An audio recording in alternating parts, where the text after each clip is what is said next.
Good morning, everybody. This is another edition of the Executives Association of Greater Phoenix podcast. Today we have three distinguished guests for our extremely large audience in the local prison system. So we look forward to having a nice discussion, and maybe you might really learn something. So let's go to the end directly to my left at our first guest. I'm Jordan Bastian. I'm head of sales at Icon Power. We install solar panels and batteries and EV chargers. Great. Great. I'm Diane Thomas. I'm president of Premier Sales, and we help people develop exit strategies from their business for privately held companies, and we actually help sell them as well. Joe? I'm Joe Sorelli. I own Joe's Diner on 7th Avenue. I'm Joe. Great. So what we normally do is we like to go around the room, have everybody give us a couple minutes on themselves and their business. And then later on, we'll get into some challenges, some opportunities that you might see that anybody could take advantage of. So Jordan, you started first, so we're going to start with you. Sure. Yeah, we started our business 8 years ago. My brother and I did. Both of us got in solar about 11, 12 years ago. We worked for a company called Solar City. And Elon Musk's cousins ran that company, and he was actually the chairman. In the end of 2016, Tesla acquired Solar City, and then about 4 months later, decided they didn't need a sales force anymore. And so we decided after that, we met with several different companies, bigger ones, smaller ones, and then after meeting with people, decided let's just start our own company. And rather than, we've done really well. We had one of the top teams in the country at Solar City when we were there. We really knew what we were doing and had a good team. So timing ended up working pretty good. And we initially started out as just a sales company where we sold the solar and then had another company installed it. And we quickly realized that's not the best model to have a really good customer experience.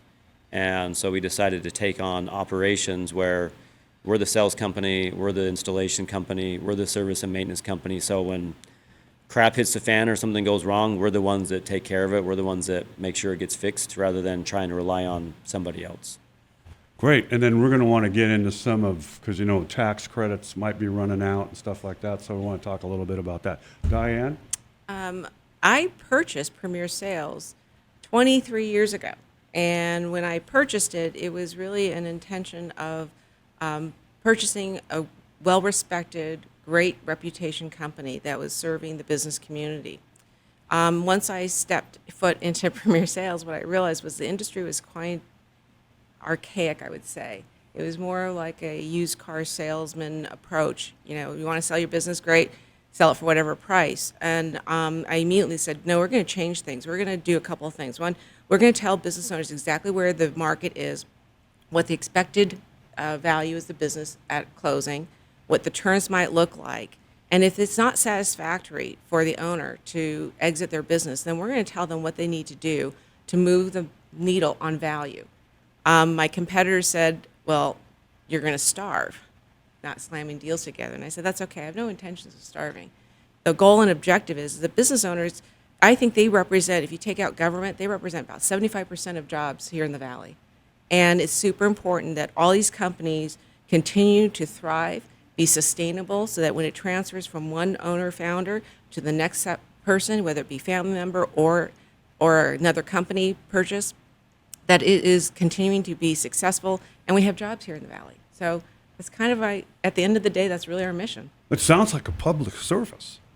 Sometimes it is. We do a lot of free consulting. Yeah. Well, a lot of times in that business, that's kind of the way people get to know you, and maybe somebody might be 5 years before they have to use it. And naturally, that's ideal. Because the one thing is, if you have time, there's so much you can do. And so some of the clients we've worked with, we've been working with them for years and years and years, and we keep in touch with them. They get on a path, and I'll give you an example. Is it okay if I do that? Yeah. Working with this client since 2015. And so you're looking at a time frame of 10 years. During that time, it was a very small organization, only a few employees. And so the growth and the capital base isn't a whole lot. So growth was not really fast, but we could keep it on track and have it grow. And then he said, I think I want to expand and grow and really create a platform for substantial growth. And I said, well, how many years are you away from exiting. He says 2 years. I said, you can't do it because the technology investment you're going to need to make, you're not going to recover those dollars. You're better off just making the most of what you have and then letting someone else buy it who has technology. And so earlier this year, we started talking, and I said, I think your industry in particular is peaking. Let's test it. Let's see. And sure enough, we have gotten it very close to where we're looking at getting a value today that's worth what it would be in 2 years, and he doesn't have to stay. I mean, we're talking down the middle, purchase and sale agreement, everything you could possibly want. So his legal costs are smaller. Everything is just perfect. And so that's a win. Yeah. It really is. So we're monetizing at the highest possible value, gets to walk away, which is very rare, and has terms that he wants. So it's excellent. Well, and anytime you can start slashing lawyers' costs, I mean, they hate it, but I think it's great. Oh, yeah. It's going to be dirt cheap. Yeah. Okay, so these are a little bit more complicated than you, Joe. So why don't you tell us a little bit about what you do and what you're famous for? Well, I sell pancakes. It's pretty simple. I'm a breakfast and lunch diner. We're on 7th Avenue. I've been in the business over 50 years in all aspects. Yes, I'm a certified chef. This is basically my camping food. So I'm not sure how to describe it other than we're a scratch diner. We're known for pancakes, biscuits and gravy, our omelets, but mostly for the atmosphere. I've had my servers for, in one case, 13 years, 10 years, 8 years. These people stay around. They got through COVID with me. So when people came out of COVID, they were happy to see the same familiar faces. Virtually all of my servers are single moms, so they have empathy. They know how to take care of a guest. They care. In the back of the house, we have cooks that I've developed, came with me with some talent, but in most cases, they simply had the cohesive personalities to be able to work in a tight environment in the heat and then take direction and then go beyond what direction I've given you and polish their skills so that my food comes out properly and on time. So it's pretty simple. Very simple. And then, we used to hide out our group in there when we had the illegal meetings because the town was technically closed, and we used to do our meetings there during COVID. During COVID, yeah. Yeah, So that was a fun time. We had about 24 members, maybe 30, that weren't on the same page as all the restrictions. So I strung together speakers and a webcam and TV, and we had a what do you call it? A hoedown? No, a meeting online, and that worked out well. As I found out that the older gentlemen couldn't hear, I would add more speakers to the booth they like to. Yeah, sit I know. in. I used to wear earplugs, but that's okay. Now I am the older gentleman. Right, so right. Now I'm happy for it. Yeah. Well, it's good. We're going to get back to you in a couple minutes. Okay, Jordan, tell me, because you did a presentation in our group today, obviously about solar. Tell us right now, what's the state of the solar industry, the credit? When does it run out? What are the options for people that are thinking, hey, I need to take a look at this right now? Yeah, so there's two different types of tax credits. There's one for residential and there's one for commercial. For someone that owns their home, they want to buy the system, they get a tax credit. It's worth 30%. Dollar for dollar, better than a write-off. And then the state of Arizona does $1,000. So that's capped at $1,000. So if it's a $40,000 system, you get a $12,000 tax credit on your taxes. A lot of our customers, most people like the idea of solar. Not everybody can write a $40,000 check or less or more. Just that's kind of probably the average. But a lot of people put no money down. They'll finance the solar. They'll still get the tax credit for the total cost of the system, and then their payment for the solar and the battery ends up replacing the majority, if not all, their electric bill sometimes. For commercial properties, if someone owns a business and they own the building, they can get 40% of a tax credit, and then they can also depreciate about 60% of the solar price within the first year. So for businesses and our commercial buildings, there's even more incentive on the taxes. The residential tax credit, which the IRS determines 25D, that expires at the end of this year. So it has to be installed for somebody to claim it on their taxes by December 31st.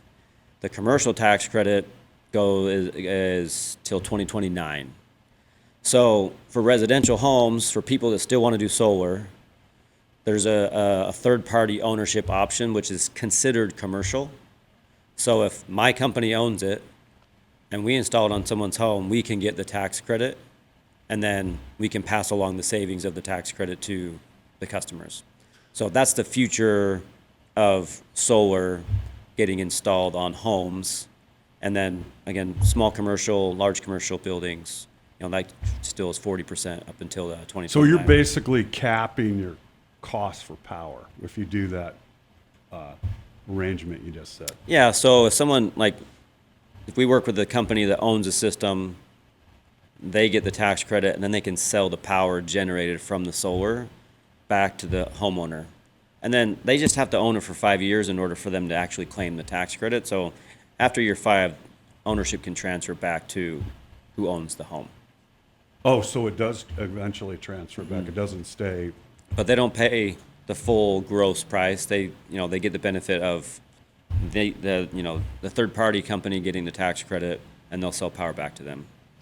Interesting. And then, so what's going to happen with the pricing on solar, do you think, after the residential credit goes away? You think it's going to be all pushed toward that model that you just described? We already, about 30 to 40% of our business is already that third party ownership. Because right now, if somebody doesn't pay taxes, they don't have a tax liability if they're retired or they're on low income, having a tax credit for them doesn't benefit them. They're not going to get money back from the government that they didn't already pay in taxes. So that's actually what really spurred the growth of solar. It's called a purchase power agreement, or in Arizona it's called a lease. That's all we did at Solar City 10, 12, 13 years ago was this third-party ownership option. And then when the finance options became more well-known and easier, that's when ownership started to be more popular for customers to own it. Warranties are the same. It's 25 years, whether you own it or whether somebody else owns it. But the idea is, electricity prices are not going to go down anytime soon, only going up. APS got approval for like 16%. SRP has a rate increase in November. So our pitch is our why as a company is to improve lives, and one of that way is either save money on taxes, lock in your cost of electricity. So if you have a fixed rate for 25 years, whether it's you or somebody else that owns that home, when the cost of power is just going to continue to go up. A bill, $300 10 years ago was like $500 today with the same use, and that's just going to keep increasing. Does the now what kind of pitfalls do people need to look at if they're calling solar companies, getting bids? What are some of the... Yeah, a lot of, someone in the group brought up the used car salesman type of person. Like the solar industry is unfortunately full of people like that right now. A lot of the model is sales company sells it, gives all the promises at the kitchen table, just says anything to get the deal done. And then a separate company will install it. And sometimes they'll sub out the contract and the maintenance after that. And then if there's a bank, that's a fourth company. So people get really if it's working, then it's great. They love it. If it doesn't work, and you call the sales guy and he says, we'll call the installation company. We just sold it to you. We didn't install it. Not our problem now. Or vice versa. We didn't sell it to you. We just installed it. Don't call us. If you're mad about whatever they promised you, that's not our problem.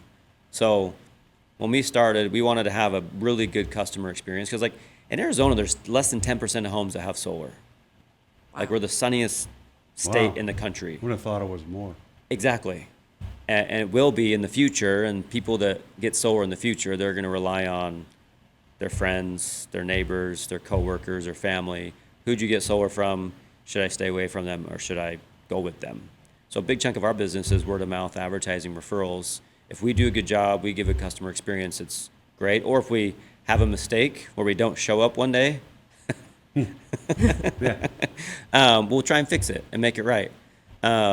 That's the goal, is have a good customer experience so people can refer their friends and family and neighbors.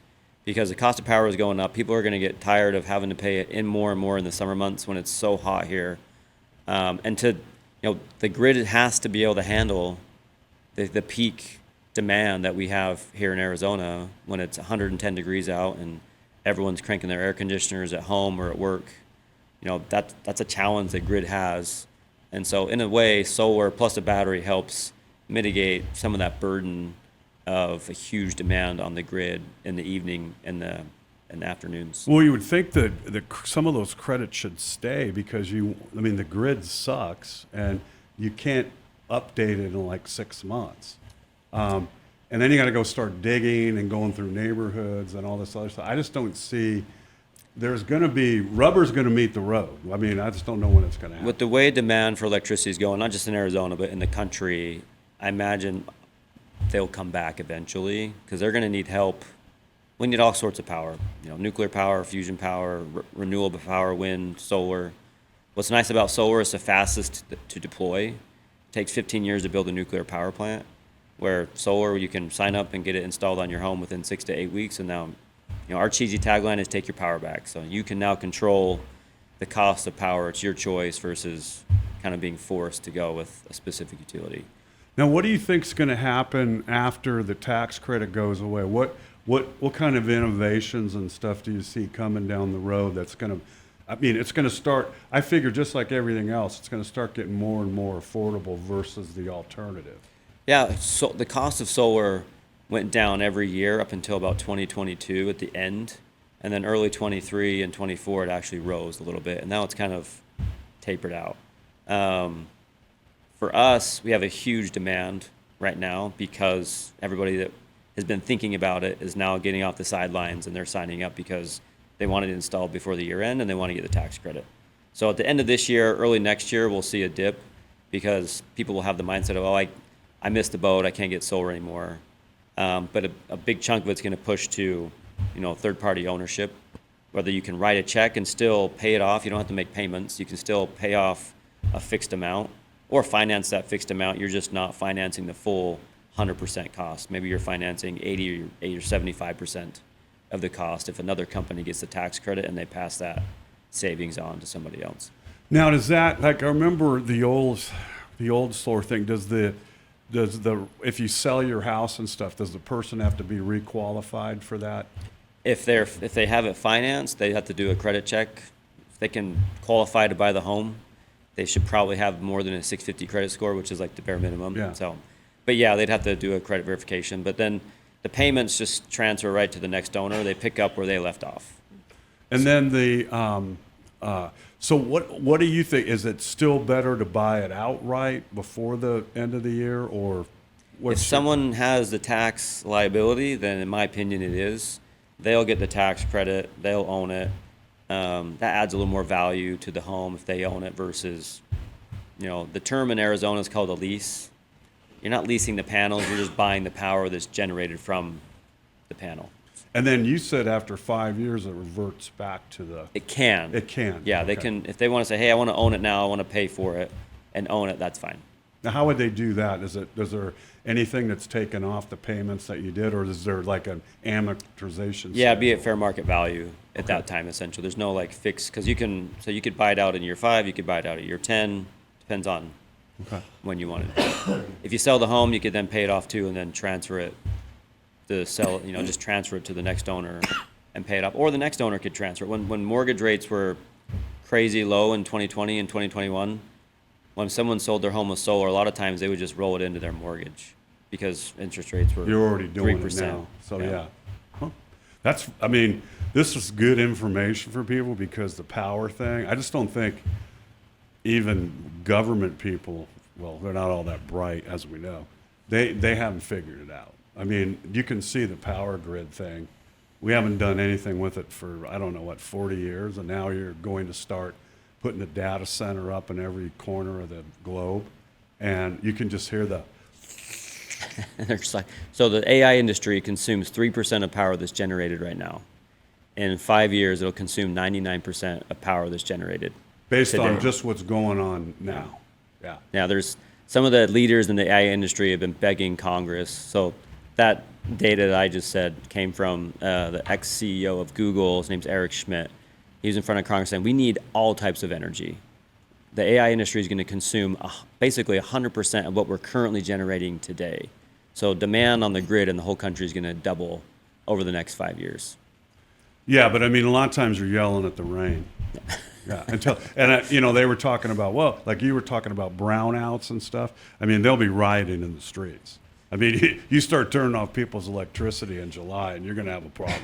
I think that's where, forget about the tax credits. That's where people, okay, I got to forget about the government trying to help me. I got to take care of myself. And so solar plus batteries and having that storage is what really can secure someone. If the power goes out, if the grid fails for a few hours or multiple days, then you're covered. So in Houston, we do a lot of work. They have the grid there in Texas is Oh, it's awful. awful. If the wind blows the wrong way, thousands of people lose power. But then if there's hurricanes in Houston, people can be without power for weeks. So in there, I don't care about saving on my electric bill. I want to be able to have backup power when the grid fails. And I want to, worst case scenario, I need to be able to power my home from the solar during the day and have enough to recharge my batteries. So at nighttime, I can run off the batteries and then just repeat that cycle to have constant power. Awesome. Well, we'll be back to you in a little bit. Diane, obviously, there's a lot of business people out there. Of course, we've seen a lot that we know that are cashing out. It's probably because of the aging population that we have. Correct. And and trying to do something estate planning, I would think, wise before you trigger an event. What do you think about that stuff? Well, I think it's incredibly wise that if you're thinking about exiting, to actually take the time to plan for it. So you can manage the taxes, you can also maximize value, and you can deploy resources and assets appropriately. So, back in 2013, so I'm an oddball. My area of study is quantitative analysis and finance. Okay, so I'm a propeller head. For those of you who are young, that means you're one of those nerds. Propeller head. I like that one. And plastic pen protector in your pocket type of person. So I was looking at the numbers, and the reality is this, and that is that the baby boomers have been the most prolific creators of privately held company in our country's history. So in 2013, I was looking at where the lines were going to cross. And the problem was that you have them all aging out. So the youngest baby boomer was born in 1964, which means this year they'll be 61. So you can see that the propensity for the number of businesses that people need to retire and exit is increasing. In 2013, I was looking at the demographics of the next generation who would, quote unquote, be the perfect buyers or successors for these businesses. Well, it turns out it's the millennial group. And when you looked at their profile, the psychological factors, and also the demographic in terms of and economic factors, they had a lot of student debt. They valued quality of life over working more hours, and they wanted more work-life balance. And the general trend was we were finding that a lot of them will work a couple of years and then take those dollars and live in their parents' basement and go travel the world. I mean, this was actually part of the study. You're looking at thinking, oh my gosh, these are not the right group. There's not enough in there. Yes, there can be outliers, but generally speaking, we're looking at a group demographically and psychologically not positioned to be taking over these businesses. And so the call to action at that point in time was business owners to wake up. Number one, if you have a business, you need to make a choice. Scale your business to be larger so that you can exit through a private equity group transfer or another corporation buying you. Or if you're not going to do that, then you need to have a strategy around keeping your company small and either diversifying your risk by taking excess dollars and putting into retirement funds so that you have something, or having identified a successor and working with them over time and having them buy your business in a way that's manageable. And so, what we found is no one was really listening. And then I think about maybe 2016, I think a lot of financial advisors are starting to notice the trend as well and advising their clients to consider this. For business owners, 99% of the time, that business is the largest asset on their personal balance sheet. And if you think about it, you are risking a lot. Every time you make extra money, people invest back in the company. There's no diversification. So when we work with a client and we know we have 3 to 5 years, what we're looking at is, number one, how do we increase the value of the company, but only invest back in the company appropriately and take excess and diversify it, give it to a financial advisor to actually deploy so they have assets outside of the company. And when we build assets outside of the company, you'd be amazed at how much freedom that business owner has to make decisions, and the company just skyrockets because they feel very comfortable. It's like all my eggs are not in one basket. And it's a different way and a different approach, but we have been able to help clients who start out with next to no value, material value in their company, to growing the value substantially and then having significant assets outside the company. And their financial advisors love us because they get the benefit of having to manage those assets. But that's, in my opinion, that's a great way to go. So that if we have a 2008 happen and the market goes to hell in a handbasket, they still have other assets and they can wait it out. In 2008 and 9, when the market went to hell in a handbasket, I called all the people and our agents into the office and said, there are no businesses to buy, there are no businesses to sell, unless people have so much unlimited capital that they can survive this. We don't know how long and how deep this is going to be. But what we did is we went back to people and said, how do we help you right the ship? And kind of say, I understand you have these contracts, but there's going to be delays in construction jobs starts. You have to let people go. And that's a hard conversation to have. But if you don't, you're going to end up blowing through all your capital and you won't be there at the table when the job starts. So it was a lot of consulting and hand-holding. But those who survived and everyone else went away, they gained market share. And they're the largest companies here in town. Does do you run into this where the owner, has a son or daughter that they want to take the company, and then this person is like the town doofus, and they're trying to convince you and everybody that Junior, who's chewing on his shoelaces over there, is going to run the company. I mean, do you run into stuff like that? We do. And what we do is we start off in our engagements talking with the founders and having a very direct conversation and saying what we'd like to do is interview and have them take some assessments.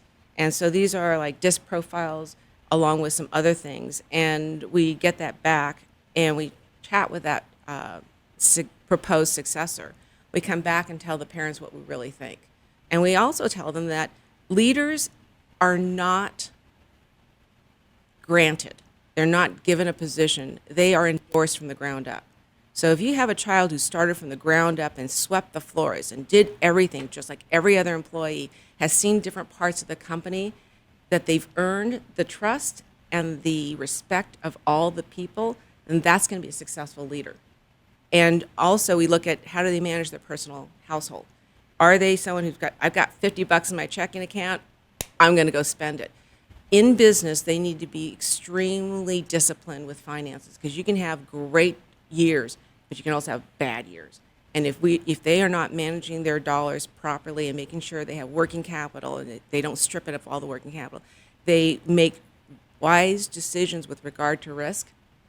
And risk is a function of investing back in the company, that they're not going to see this through successfully. So the dream of the parents or the founders to have this be their legacy will crumble in the wrong hands.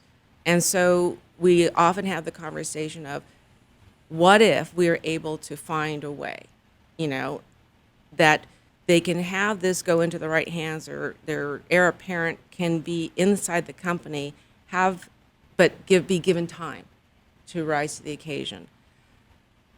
Most times, if the parents disagree, we end the engagement.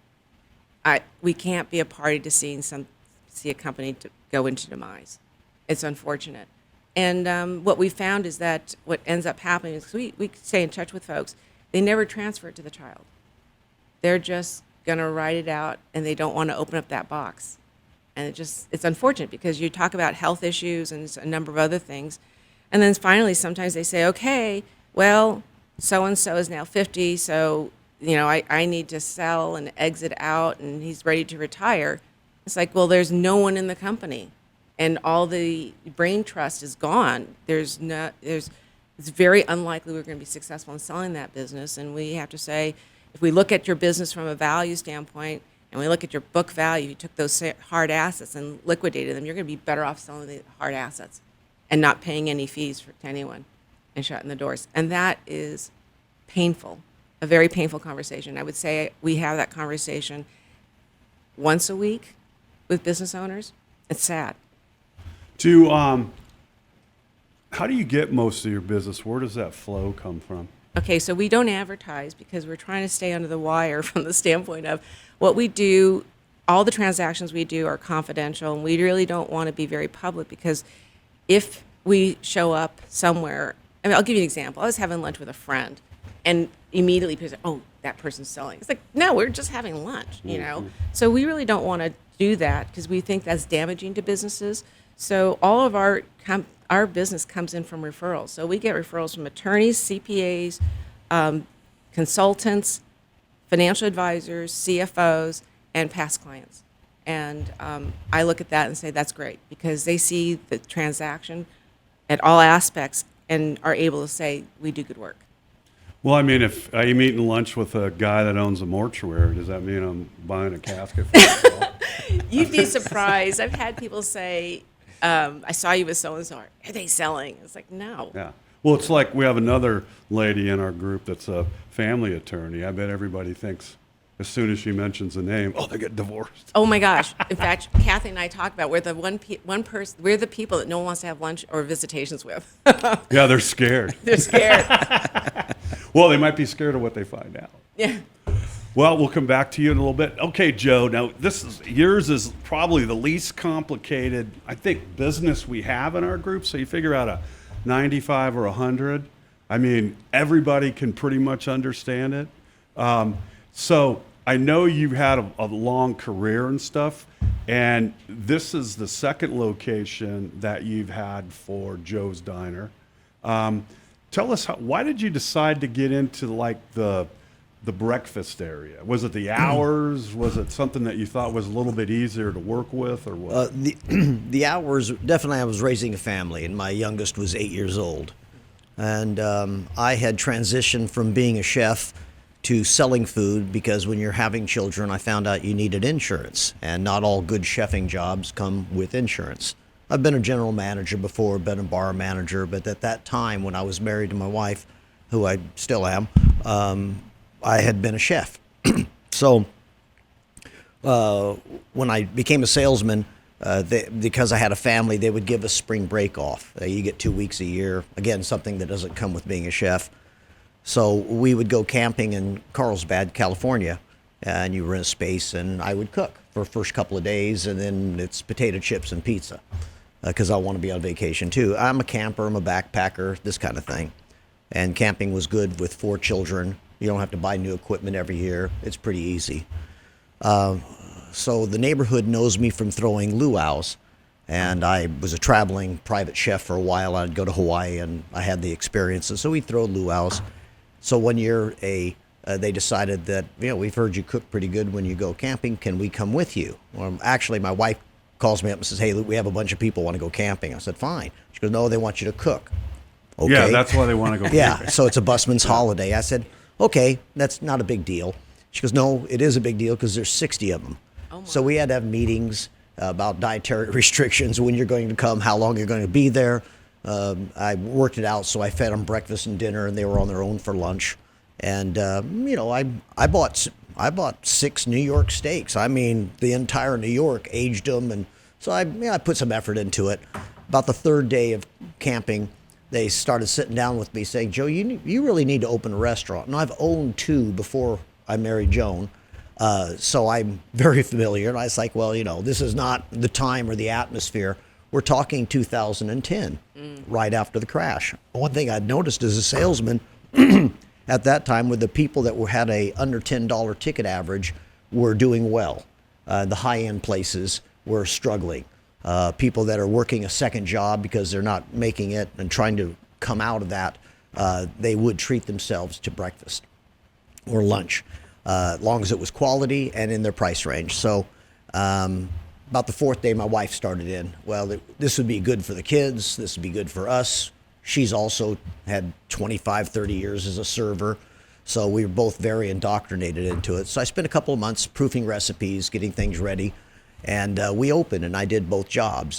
We opened the restaurant on 16th Street at the time, and it was a converted, couple of guys that owned a garage and converted a portion of it into a restaurant. And we had a showroom for cars, and I was down the street from a Five and Diner and a Denny's, and I had no trouble competing because, again, those are formula places, whereas we're scratch. Everything I can do is scratch. I make 9 jams. My pancakes are scratch. My biscuits are scratch. No, I'm not evaporating the salt out of the water, but 2 steps behind that. So this was an opportunity to do what I was actually a very simple meal, but I could expand it because this type of food I'd mostly made while camping. Once you run a recipe up to 15 pounds of flour, I can start messing with the ingredients, and I could actually make a difference in the food you were eating. I found as a salesman that the majority of the breakfast restaurants were serving Krusty's pancake mix, which is an add water, tastes just like you make at home. So mine is scratch, and we do it, and consistency is a big deal. Also flavor. So my pancakes have butter in them. They have whole eggs. They have, this is an old school. I mean, I started with an old 1949 Fannie Farmer cookbook and extrapolated from there. Same thing with the biscuits. So these are classics that are people. My joke to most customers is that I'm making the food your grandmother thought she was serving. So, and I check with my southern guests about how my biscuits are, and pancakes are, I get a lot of, I don't normally like pancakes, but yours are different. So that with the personality of my crew, nobody does anything alone. And my recipes are probably 15 to 20% of our success. But the presence of my employees, the welcoming, we are not the fanciest restaurants. Somebody told me at one point, though, Joe, you got to get it together. Sam Fox is serving not as good of food in spectacular restaurants, and he's kicking your butt. So we've looked at our decor and said maybe we need to upgrade. But for the most part, people are coming for the food and the atmosphere, and that's what we are. We're good food, good service, a clean, comfortable restaurant, reasonable prices. And as long as we keep it simple, it seems to work. I do about 80,000 people a year. That seems to be holding its own. It's enough to be profitable and to invest in my employees. And the more I invest in my employees, the more they take care of my guests. So in the back of the house, I'm teaching technique and explaining why we're doing something in particular so that they're not changing it, because we are a small batch company. When I make biscuits, I'm making 32 of them at a time. And on Sundays, I have to make that 5 times. I prefer that. When it comes to the pancakes, I make 50 pancakes. That's only 25 orders. Again, small batch.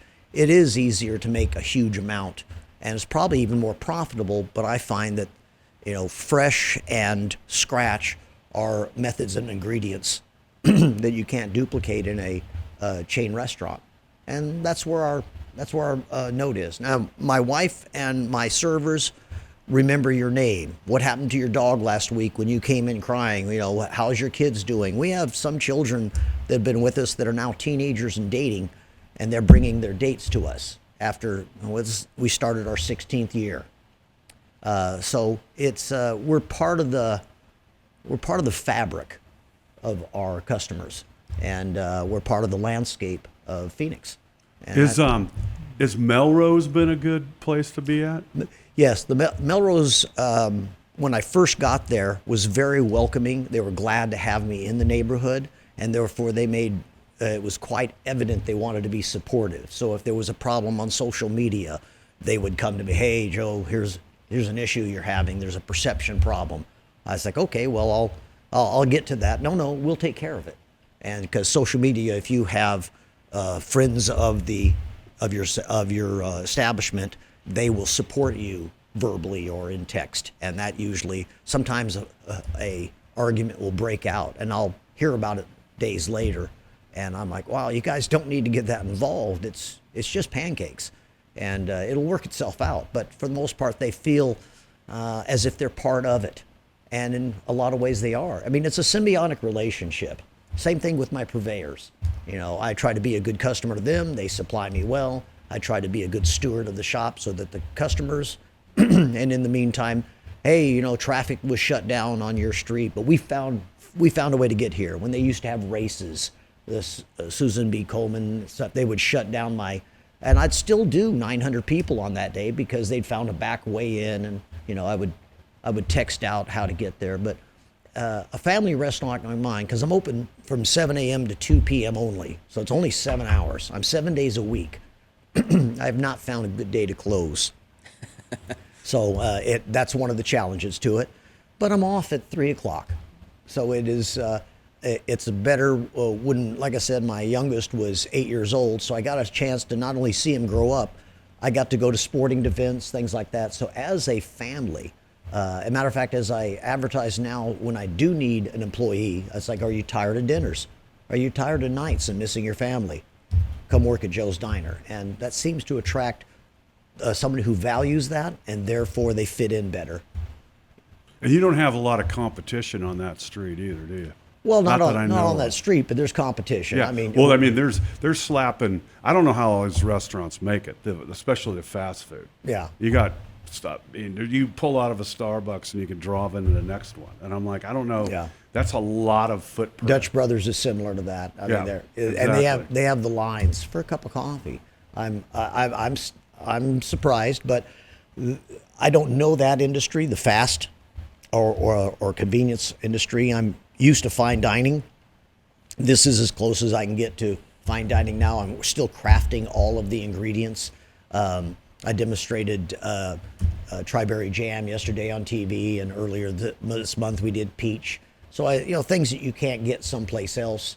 I'm serving a carne adobada right now, and it's scratch, and I insist on New Mexican. I insist on New Mexican chili, which actually makes the difference. So those types of attention to detail, my customers at least notice, appreciate, and ask for. Somebody will tell me, Joe, the dressing on your avocado toast seems a little strong today, and I'll go in the back, and sure enough, they've not followed the recipe, and I have to correct it. But for the most part, I don't have any trouble. It's well, when you do that much individual business, you're bound to have detractors like the Google warriors or the posting warriors, which I don't even believe half of it anymore, because somebody can just have a wild hair and tell five people to do that. The standing the standing joke is the fact that people tell me, I looked you up on Google, and I said, and you still came, because on the internet, I've either saved your life or killed your wife. I mean, it's over at over medium egg. Yeah. I mean, it's so drastic, and it's food. I'm not growing people's limbs. I'm not killing people. I'm serving pancakes. Please, let's be, and I've been in food all my life. I'm not that impressed. I mean, I am happy and I am grateful, but when it comes to it's I don't get that. And I've been 5-star twice.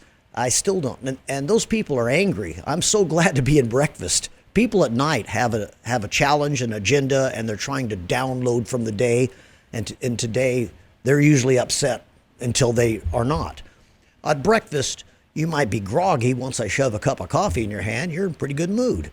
Most people are in a decent mood in the morning. At least my guests are. So because they're alive. Yeah.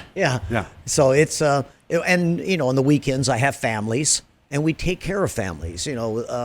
When you're growing up with the industry, until you're 18, you're going to eat at wherever your parents are paying for. Mm-hmm. If you're on the road, grandma chooses, which is why Cracker Barrel does well. But and then you need to go see the new Whiz Bang between the time that you're 19 and 31. About 31, they start having kids, and they find out that the new Whiz Bang doesn't want their children, and so they come back. So you go to some of these places, they're very loud. I play no music. People are coming to visit with each other, at least the age group that I'm receiving, and so they can have a conversation. They're not fighting the music. So, I enjoy music in the background, just like anybody else, but there's a limit. And some of the places I've been to, it's quite loud, and it's hard to digest food. I mean, you can't listen to Joukowsky and have a good meal. It's just too. Well, you know, you can also go on your local elevator if you want to listen to most music from places that I've been in. So I don't need to hear that either. Yeah. Because I mean, you're right. It's very hard to go to places and talk. And sometimes if you're sitting there yelling, you're like, why am I even here? Right. Unless I'm by myself. Yeah. Okay. Yeah. And then I get people that come to read. So we have a diverse. The landscape of my customer base is quite diverse. So it's and of course in Melrose, I'm getting a different kind of a crowd, and we don't care. Are you hungry and can you pay for it? That's about all I care about, you know. And then what can I do for you once we've passed that major hurdle? And Joe, do you have anything new? Yes, as a matter of fact, here I've got caramelized bananas on pancakes or peaches or whatever we're trying to do. I try to accommodate if you have some sort of a dietary restriction. I have not gotten a handle on gluten-free yet, but I'm working on that. Well, you don't have to. I mean, let's face it. I want everybody's gluten. Give it to me. Just give me a bucket full of it.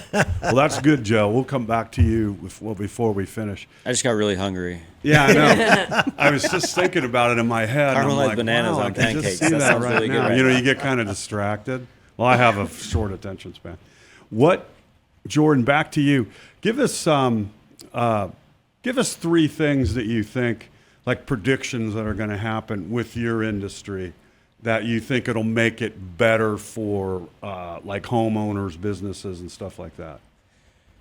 Yeah, so I mentioned the demand on the grid is increasing. Like, Why don't we hear enough about that? I mean, we hear it, but there's a lot of people that are like, ooh, you know, they don't even know what is the grid. yeah, I mean, there's a book on it too. It's pretty fascinating. If you read it, then you might be nervous of like, oh, pretty vulnerable. Like if we went out without electricity for like a month, what would happen?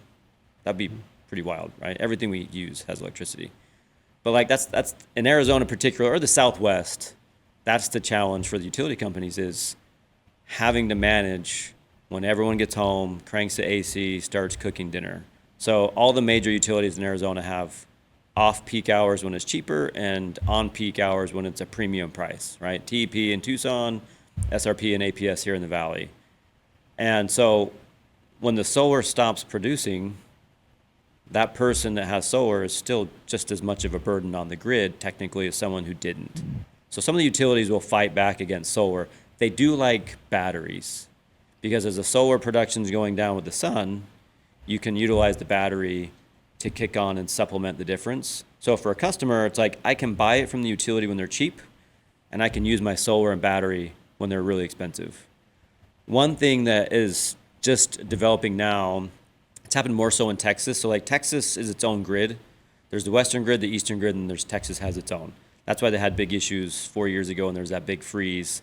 People lost power for weeks, and they couldn't get any help. If we lose power here in Arizona, we can go to California or Utah or Nevada or New Mexico because it's all connected. But with battery technology, what's becoming more of a thing is called a virtual power plant. So if there's hundreds or thousands of batteries deployed in people's homes, if APS needs help with the grid because the demand is high, they can give you the option to dump your batteries into the grid to help, and they'll pay you for that power. So Texas has been happening for a while. In Texas, the grid is deregulated, which means you're not forced to have one specific utility. It's almost like cable. You can shop around, you can get a contract for 2 years, lock in your rate, and then when your contract's up, do it again. So it's unique. People get sick of shopping, and if you don't shop around, if you stick with the same provider, then your rate, of course, goes up. So that's the challenge they have there. But because the grid is so bad in Texas, they've already deployed this. The Texas utilities like solar and they like batteries. They give incentives to do it. Where here, Arizona's almost been the battleground for solar because utilities can push back on it. But again, that's the challenge they have is once your solar's producing or done producing, you're using the grid. And so if you can use the battery and the solar during peak time, that number one helps lessen the burden for the utility companies so there's not this big, huge demand. Because if they have to fire up the extra power plants to cover that demand, that's expensive for them. And both SRP and APS set a record 3 times this year for the most power used at once. So electricity is measured in watts, kilowatts, megawatts, and gigawatts. So In July and June, APS hit like 8,400 megawatts a few times, and that was the record. So that's going to keep happening. And it as wasn't more really demand. that hot of a summer. I mean, as bad as it was last year. Right. And I'm thinking that's probably your data center. But then, I mean, it's growing out, and Queen Yeah. Creek is growing like crazy. Buckeye, Peoria, like wherever they can go out, from the city, those areas are growing and new homes are being built. And you're just adding new grid onto the old crappy grid. Yeah, you're adding a home. Every time you add a home, you're not like adding to the power plant.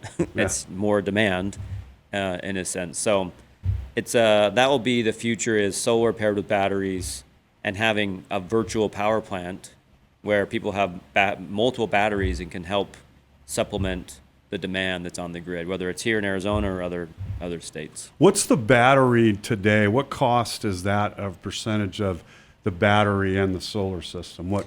Of the whole system, it's probably 20 to 25%. Okay, so it's a little bit, it's more expensive to get the battery, but you're saying if you're going to do it, you might as well. You should get like so we work with some lenders or the companies that do third-party ownership. Starting next month, they will require a battery on every home in Arizona in order to use their lending platform. So because number one, when you overproduce, if your battery's full and your solar is producing more than you're consuming, the excess goes back to the grid. So you're providing them power, and the value that they've give for that has consistently gone down over the years. Now, when you sell it to the APS, they don't store it. They're going to sell it to your next door neighbor. But the battery is so important because, again, if your solar is dwindling at 5 p.m. or even in the winter, the sun stops, goes down at 5. Peak hours don't end till 7 or 8 p.m. The solar's done producing already for a few hours, and so rather than buying it from them when they're 3 times more expensive, that's where the battery can save a lot of money. And that's the main reason, is that's the economics of the battery. But then, of course, if the grid fails, you have power. If you just have solar, the term that we use is you're interconnecting with the grid. Your solar is connected to the grid. If the grid goes down, they need to fix it, and they can't have any power going back onto the grid, otherwise their linemen get electrocuted. So if you don't have a battery, if the grid goes down, your solar is programmed to shut down as well. If you have a battery, essentially there's a transfer switch that we install. Picture a railroad, it just redirects where does the power go, so it disconnects from the grid, and it can power all the breakers in the home, so it's not sending any power back. And then as soon as the grid is back online, that transfer switch knows, and then it kicks you back to working with the grid again. I have a question. Yeah. So if someone has a solar system on their home, but they don't have a battery, can they buy a battery now, add it to their system, and will they get the tax credit on that battery? Yes. Then We people sold need more to be doing batteries that. last month than we've ever sold in our history of a company. So a lot of from 2013 to 2020, we sold no batteries. And then every year it was more and more and more batteries. So that's where demand is increasing as the export rate to the utility goes down. Batteries are more popular, and the cost of battery technology has come way down. It used to be like $20,000 for one battery, and if you wanted to back up your air conditioner, you had to have 2. Now you can use one battery to back up an air conditioner. It's not going to last all night, but you can at least back up an AC for a few hours if the grid fails. If the grid fails during the day, you're not using the battery. The solar is still producing in the day, so that's feeding your home. And then if the grid is still out in the evening, that's in the battery with could kind of power. How long do the batteries last? Their life expectancy is about 13 to 15 years. Okay. Some warranty them for 10 years, some warranty for 15. We partner with a company to get it warranty for 30. And so, when your Do you battery... think battery technology is just only going to get it better too? Or not? So solar panel technology, I compare it to microwaves. It's better today than it was 10 years ago, but microwaves, nothing's like super been innovative. So the watts per panel has consistently gone up, but it's not like computers or cell phones where you got to get the latest and greatest. Now it's 3 years out of date. The batteries we've seen kind of every 5 years, there's been a decent jump. So costs will come down in the future on battery technology and the cells, and it's just going to get better. But the reason the output of the battery, like picture a fire hydrant versus a garden hose. The older version of battery, that hose was smaller, and that's why you couldn't back up an air conditioner, because you had to have a lot of power to start an AC. Then to run it is not as much, but to start it requires that initial jolt. So the output, that hose on current battery technology is bigger, and so that's why you can back up an AC with just one versus two in the past. Awesome. And Diane, here's the last question for you. If I'm a business owner listening to this, or somebody that you might know that said, hey, I'm thinking about selling my business, what's a couple things that they should start prioritizing or do like right now? Okay, so I would suggest what they do, number one, is actually get an idea of the baseline value in the market today. That would be the first step. And I'm going to tell you, there are companies out there that'll charge you $35,000, $50,000. An appraisal will cost you $15,000 to $20,000. There's ways to get it done for a whole lot less or for free. And so, they can contact us and ask how that can happen. But the thing is, if you get a baseline value, you know where you are. They talked about World War II, and they said if you can see and know where you are, you can manage from there. And then that gives them some direction. But there's no doubt that at a minimum, you want to have your financials in good shape, and that is not the case a lot of times, but that's a minimum standard. And then there's so many other layers on top of that. In terms of the biggest thing right now that people are really freaked out about on the buy side is employees. There are so many lawsuits and claims that are coming out that seem ridiculous, and some of them are legitimate. I'm not saying that they're all bad, but we've seen some scenarios where we're in the middle of a transaction and we have an employee file a claim, and it gets ugly, and the transaction has to stop. And there's no way that any buyer would conclude a transaction with that going on. So, my recommendation is make sure you've had a consultant or someone look at your HR. Same thing with payroll. If you're not using a PEO company or a third party, it's a risk factor. And if you use a PEO or a payroll service, your risk goes down. But those are things that are factors, and that is you are talking about a big microscope on that one item. And I would say if you do those things, that will help quite a bit. And I bet you have, true or false, do you have more conversation talking Mr. Business Owner down from his unrealistic expectations? Yes, and it's very rare we come across a business owner who has a good sense of their value. But it's interesting to me, what I find is that the larger the company, the closer they are to they're very close to a realistic value, and they're oftentimes surprised that the value is higher than they thought. The smaller it is, and it's largely because the information gets out in the public space that's taken out of context. So they'll hear, like Inc. magazine is like the worst at this. They'll show companies that have sold, and they'll say it sold for 15 times earnings. Well, the problem is you don't know the details of that deal. What was included in that deal was real estate. So that 15 times earnings is completely wrong. If you took that real estate piece out and you stripped it and you looked at the price to the earnings, it's going to be substantially lower.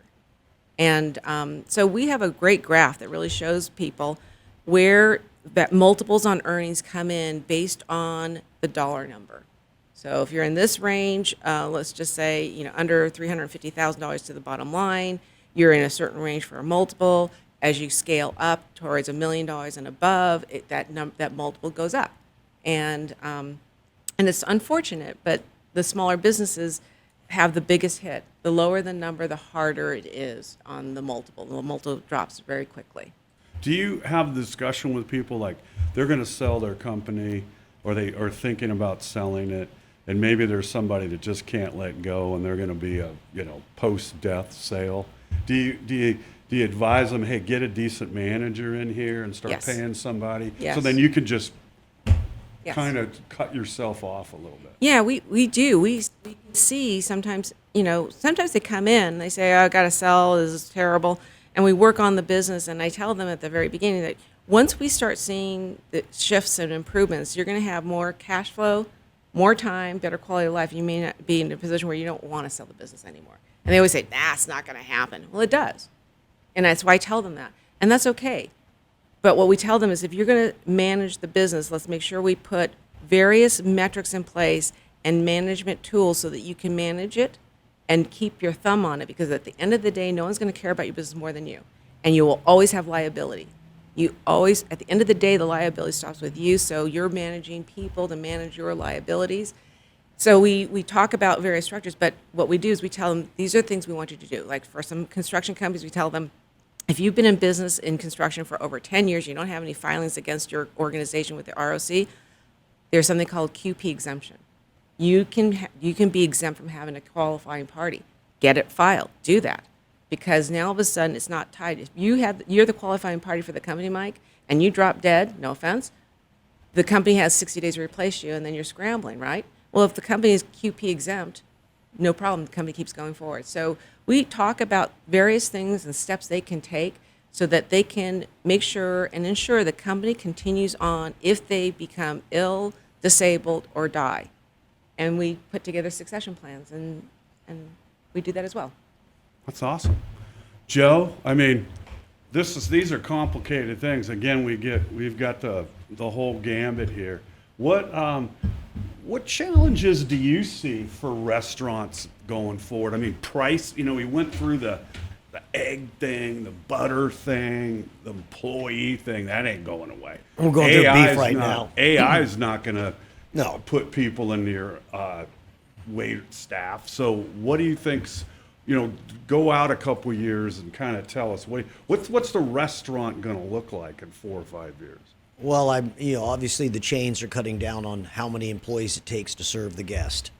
In my case, that's what we are. There's definite interaction between guest and employee, but employees will be always the biggest challenge because it's a people business. So the attitude coming up from the younger folks, the investment in their skill sets, everybody's a chef that walks in the door. No matter what their background is, they all want to call themselves a chef. They are a chef, and I need you to be able to cook. I get more resumes. I've managed I ordered all the food. I managed the tasks. I took care of the time cards, and never says that they cooked. Well, I'm a smaller place, and so everybody cooks. Not only does everybody cook, but they're all cross-trained. So you need to know how to bake a little bit. I've run into chefs that say, yeah, I'm a chef. Oh, I don't bake, by the way. Well, then you're not really a chef. Mm-hmm. And again, I don't need that level. But yeah, employees will always be the biggest challenge in restaurant, whether it's managing how many are on the floor per guest, the hours, or their reliability, or their ability to take in information and then implement those tasks according to what you've taught them. That will always be the biggest challenge. I have one question for Diane. Mm-hmm. How much is intellectual property part of a sale?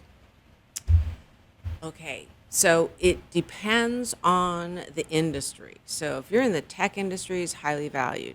If you have a unique aspect of doing something, that's got value. So we had a company that had intellectual property. What it was they developed literally a software program to manage so they could deliver service very quickly, and they developed the back end so that their customers could dial in and see exactly what's happening and be able to manage their plant. And so that technology had tremendous intellectual property. If you're talking about a restaurant and your recipes, that would go with the business. And so that value, recipes have less value because it's easily duplicated without. Yes. Oh. You know what I mean? Yeah. That's that. So it's really about how easy is it to duplicate that particular end result through the IP. Yeah. I'm sorry. Go ahead. Oh no, and we've been having a great discussion, but I'm getting the mic shut up thing because I get that. We've kind of got lost in this. But I wanted to thank everybody for being here. Again, this is the Executives Association of Greater Phoenix podcast. Check us out online. Maybe your business could join after an extensive review that we would give you, but we'd be more than happy to talk to you. Thank you.